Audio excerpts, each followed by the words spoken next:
Think about the last time you were driving, or say you're taking a walk around the block and an idea just hit you out of nowhere. Or it could have been some creative thought or an epiphany, and you weren't trying to think of anything, it just arrived. Now, where did that thought come from? Most people don't even think about that concept, like where did this idea even come from? Did it come from our brain? Well, scientists have essentially mapped out our brain, neurons and everything, the insides and outs, over, how much advanced technology has advanced over the years. They haven't really figured out where it's came from. All they've really figured out is how it kind of travels through our brain, but no one can tell you where it came from. And the way I like to think about it, I think Thomas Cowan shared in the metaphor or comparison that he shared was a radio. A radio fills a room with sound, very complex, loud, beautiful music, and it seems like it's coming out of the radio, but when you open the radio, it's just a bunch of nuts and bolts, nothing out there. It's some signal coming from somewhere else that you don't even know where it's coming from, usually, where that tower is. And so it's the music didn't generate out of this radio, it arrived from somewhere else. It was Yes. it. So what if that's us? So how well are we tuned in to receive these messages if that's how we function as well, just like a radio? Yeah. Are we tuned in to God? Is it God? That's the grandiose idea. It's a mystery. Mm-hmm. It's a mystery. I think it'll always be a mystery for humans. Mm-hmm. And that's what's so cool about it is, we've been on this earth, human beings, and in our current state of where we have a consciousness and subconscious, and we've been pontificating about it since we've been able to read and write. Yeah. And it's still a mystery, and I think it will always be. Mm-hmm. And but yeah, it's the Eureka moment. The Archimedes, the mathematician, the Greek philosopher, the original Eureka moment, the aha moment. He said he discovered a calculation he was working on while he around measuring volume or something along those lines, and which had eluded him for a long time. And he discovered it when he was in the bathtub. So he was just relaxing in the bathtub. And apparently he suddenly, without warning, just jumps up, realizes, he can calculate this. And then the story goes, he ran naked through the streets and screaming Eureka. Oh. That's hilarious. And I think you hear that over and over and over again with all the great artists, all the great creative minds, that it's when you stop thinking is when these ideas come to you, the Eureka moments, the aha moments. And there was research by a shower head supplier called Hansgrohe, and they found that 72% of people around the globe report experiencing new ideas in the shower. Wow. Yeah. They're more likely to get fresh ideas in the shower than at work, and that's sounds like a paradox, but it really isn't, because when you're at work, you're just constantly thinking, you're not relaxing, you're just in this analytical mind, and you're using your left hemisphere, and that's what it's good at: language, logic, analytical thinking. But then what you're not using enough is your right hemisphere, which tunes in to God, to the ethos, to cosmos, whatever you want to call it, to the quantum world. Yeah. One thing I'll add there. Careful. All right, go ahead. One thing I'll add there on the quantum world is actually Roger Penrose has this theory where it's called ORC, or, and it's like orc, or, and what he believes in, or what he's theorizing with someone else, another scientist. And Roger Penrose is an OG, I think, physicist for I think he might be in his 90s. He says that consciousness is not transmitted through neurons like a Wi-Fi signal. That's the common thinking. Like our consciousness is like a bunch of neurons firing. He thinks it's that the neurons contain deeper quantum processes built into the reality itself. And so when I thought about this, I think like it's almost like the neurons are just a transportation vehicle for the ethos, God, whatever. You know what I mean? Mm-hmm. We got deep pretty quick.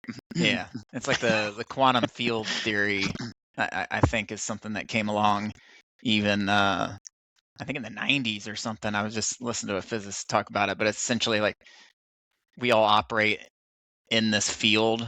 Even Einstein was trying to, when he was read his biography, and he was trying to figure this out of like trying to find that universal field that's connects everything to make things like that happen, but it's like going back to what you were saying, when we're at work, it's like our analytical mind's going all the time, and then when you're in the shower, it's finally when you can relax and tune out and tune into your right brain, and or God or consciousness. And to me, it's like the biggest issue with most of society and myself, especially the first half of my life, was like we operate in that analytical mind 24/7.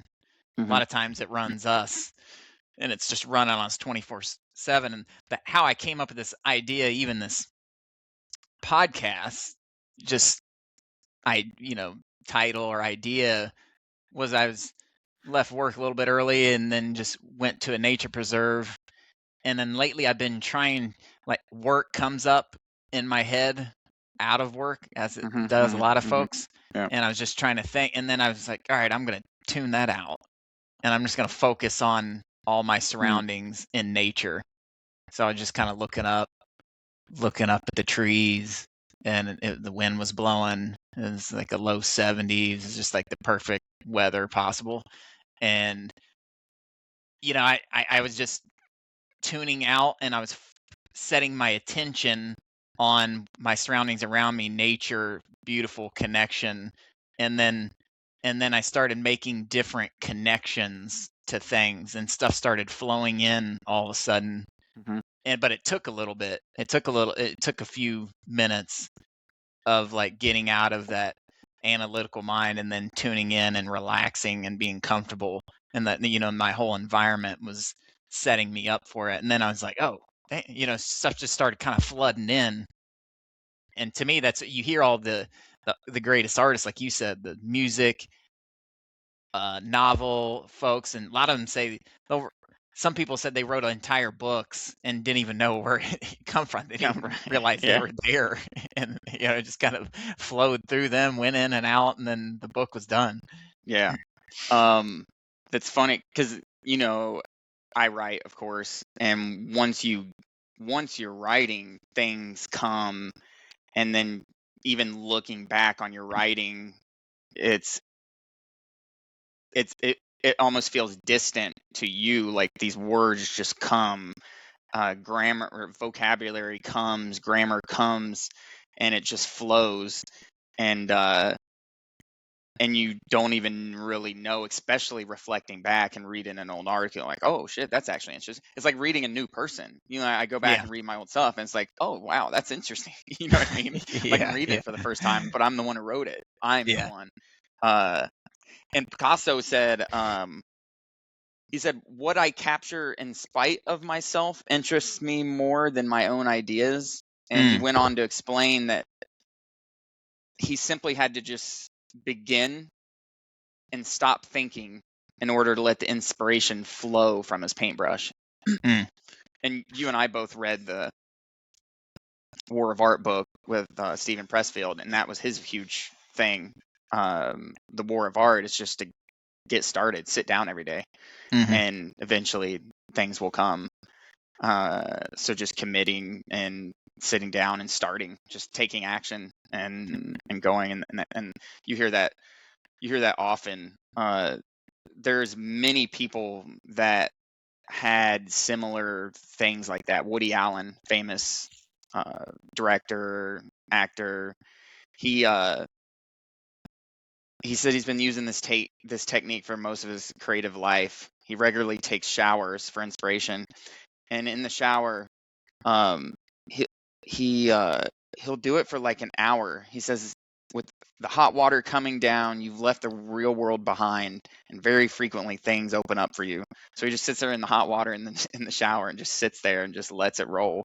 And that's how he gets a lot of his ideas. He says it's the change of venue, the unblocking, the attempt to force the ideas that's crippling you when you're trying to write.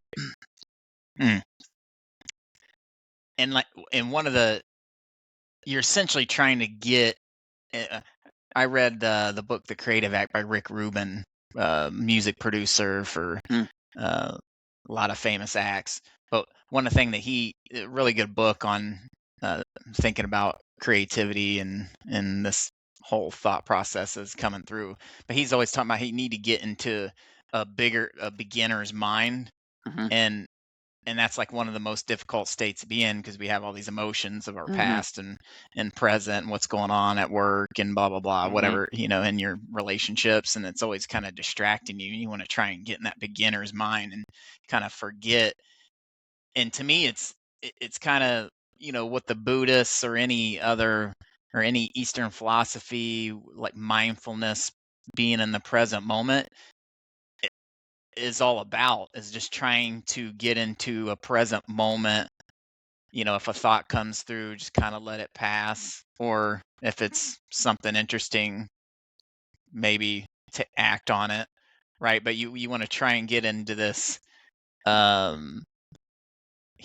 Rick Rubin explains, he's like, you can kind of train yourself to improve the interface with source or God.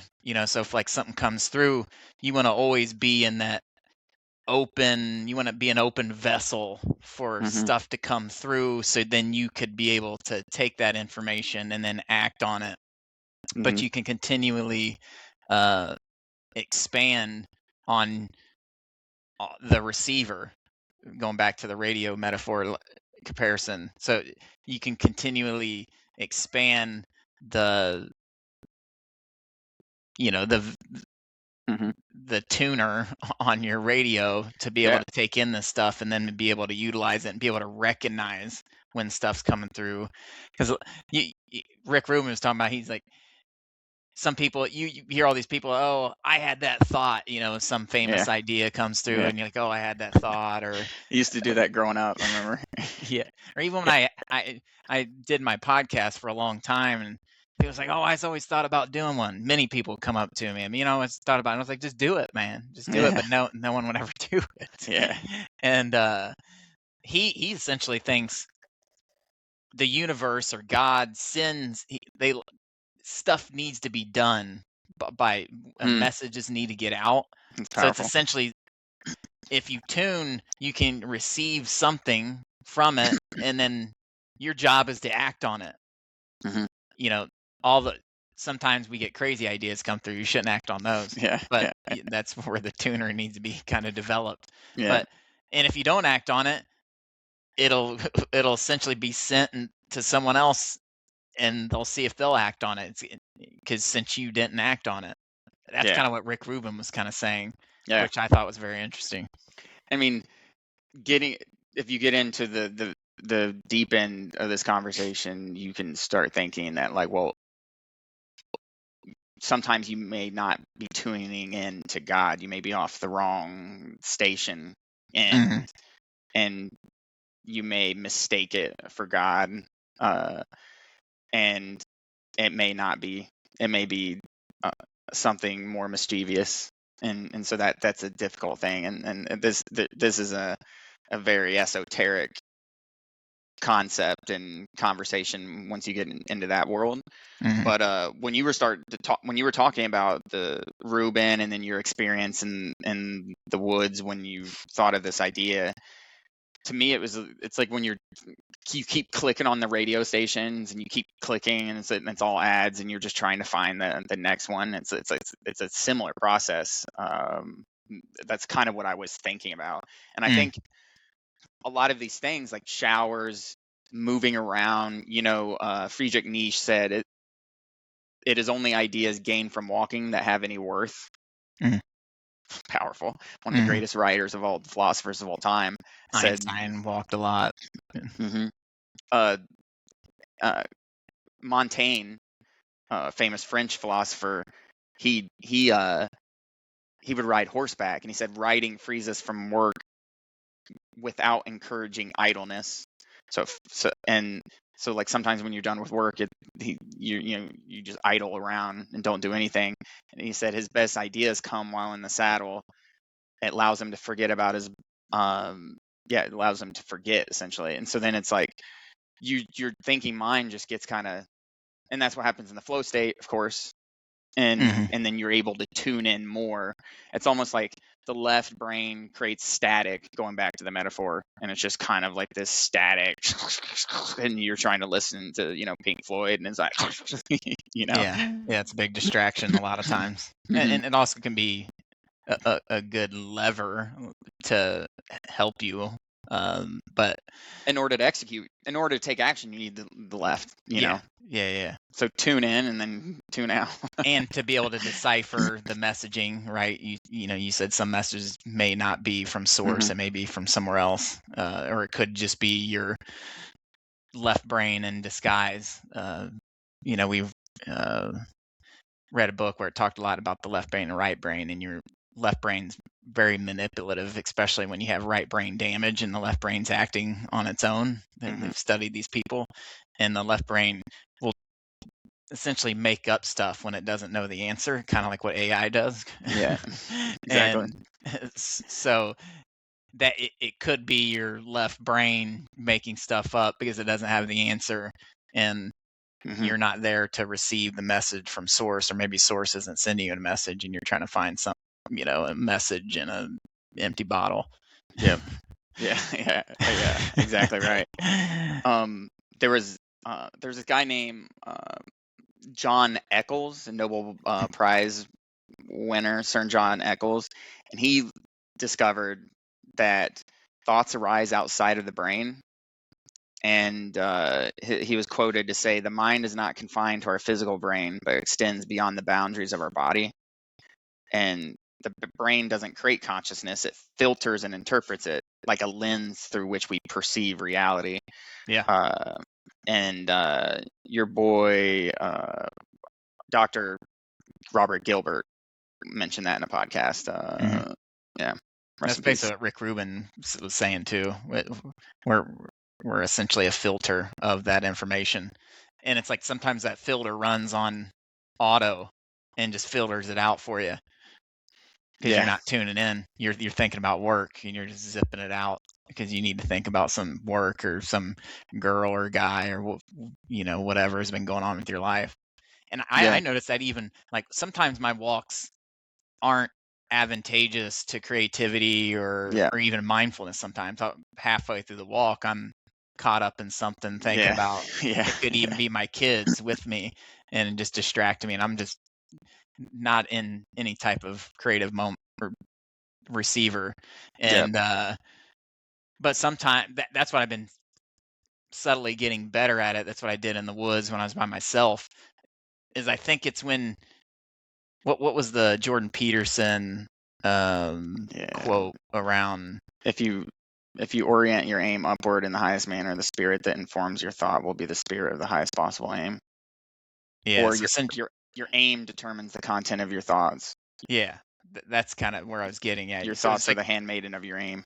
so if you're aiming towards something, and it could just be like focusing on trees as you're walking, just being present and Hmm. what's around you is kind of what I did when I was in nature and stuff started to come through. Rather, when you're thinking and analytical mind's going, that's when nothing's really coming through. Yeah. Yeah. So There's a few other people that are like said this exact same things. I know we're almost at time, but Aldous Huxley, William James said the same thing. They're calling it different things too. Like William James argued for transmission theory, and it's where the brain may transmit or filter consciousness rather than produce it. It's similar to what we've been talking about, right? mhm, Aldous Huxley popularized this reducing valve idea, and it's basically that the brain and nervous system filter the mind at large mhm, into ordinary waking consciousness. And even modern folks like Joe Dispenza and Zach Bush, like Joe Dispenza called it the eighth energy center, and it represents your connection to the cosmos, the universe. And so when this begins activated, you are worthy to receive and this frequency of information from the cosmos, from God. And Zach Bush had a great quote. He said, "Humans are the central processing unit of life on Earth. No scientist ever came up with a new idea. Scientists make observation after observation. We are the CPU chip of nature itself." mhm. That was cool. Yeah. And I think, what was I gonna say? Oh, so like when sometimes it's like you hear a lot of people. It's like, oh, I'm not creative. I'm not an artist. I'm not this. And Mm, I even said that in my younger days. And I've been getting into poetry and stuff. And it's like the more I get into it, the better I become. And sometimes you have to adapt. Sometimes I force myself into it, and then I kind of get better and ideas start to flow. And then sometimes they don't flow. But Rick Rubin talks about different strategies, whether it's getting up, taking a walk, or even screaming, yelling at a pillow, like a rage release, mhm. just random stuff like that he does with some of his music artists. And yeah, I think it's just sometimes there's different things you can try, but I think we're all artists and we're at our happiest when we're creating. It Yeah, doesn't have to be painting or like true art, or, what you think of as art, right? Or creating music. It could just be anything, right? You could be yeah. building a chair, right? Telling your That's art. telling your kid a story. Yeah. Yeah, creating a story from nothing, Mhm. out of thin air. Yeah. Like, and to me, that's when because I think we're most happy because we're connected to source. Mm, We're connected to God. And yeah. to me, that's what I think it is because at least anytime I'm creating, I'm very happy with myself when stuff starts to flow through and you're putting stuff on paper and you're creating. And I know some of that's some dopamine, but Same here. Uh, I yeah. feel the same way. The there's two things, like, just to we didn't talk a lot about science, like the scientific pursuit and method, but both Carl Sagan and Richard Feynman, two goats in the scientific realm, both had this similar quotes that said that, like, um, basically, that most of the major discoveries that benefited humanity, the scientific pursuits didn't have any like short-term targeted practical end view in mind. They were just like following their curiosity and seeking knowledge for knowledge's sake. And so when scientists are free to pursue their curiosity and interrogate nature, they have the best discoveries versus like, hey, you go figure out like cancer type thing. You know what I mean? Hmm. Hmm. Which Hmm. makes sense. Now your curiosity, so that you're almost tuning in and allowing yourself to be creative even in the scientific world. Hmm. Because essentially you have to maybe get lucky about whatever you align to, right? Yeah. Like whatever career you align to, you have to just kind of get lucky, Yeah. into the right one. Maybe got in the wrong one. No, that's good. Yeah. That's probably a good way to end it. Yeah, it's good. Yeah. All right. Thanks for having us. Happy creating. Yeah. Appreciate it. Bye, Subscribe. everybody. Later.